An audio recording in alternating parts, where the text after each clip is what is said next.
কিছু কথা বলে আমি আমার বক্তব্য এখানে শেষ করছি।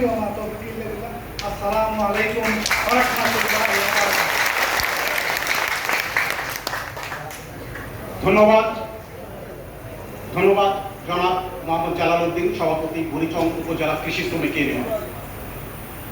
উপস্থিত সম্মানিত সুধী, আপনারা জানেন আজ মহান মে দিবস। বঙ্গবন্ধুর একটি বাণী মনে পড়ে যায়, সমাজ আজ দুই ভাগে বিভক্ত, শোষক আর শোষিত। বঙ্গবন্ধু বলেছিলেন আমি শোষিতের পক্ষে।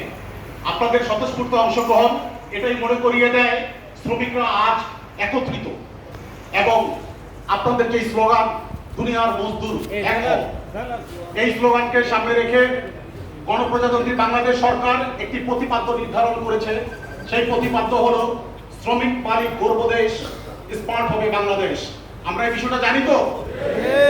আপনাদের নীরবতা, আপনারা আমাদের বক্তারা এখানে বক্তব্য রাখবে, উপস্থিত বক্তাদেরকে বলছি আপনারা সম্বোধনটা কম করে যতটা সম্ভব আপনাদের দাবি দেওয়া, আপনাদের ইউনিয়নের বিষয়ে কোনো কিছু বলার থাকলে এখানে প্রশাসনের উচ্চ পর্যায়ের কর্মকর্তা রয়েছেন।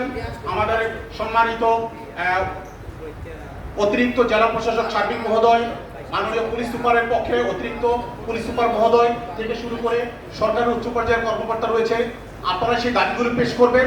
স্বল্প সময়ের জন্য আমরা চাই মে দিবসকে একটি আনুষ্ঠানিক এবং আড়ম্বরপূর্ণভাবে অনুষ্ঠানটি সমাপ্ত হোক। আপনাদের সফলতা কামনা করি। এই পর্যায়ে বক্তব্য রাখবেন জনাব মোহাম্মদ আনিসুর রহমান, যুগ্ম সাধারণ সম্পাদক, কুমিল্লা জেলা সেক্রেটারি ইউনিয়ন। বিনীত অনুরোধ করছি তার বক্তব্য পেশ করার জন্য।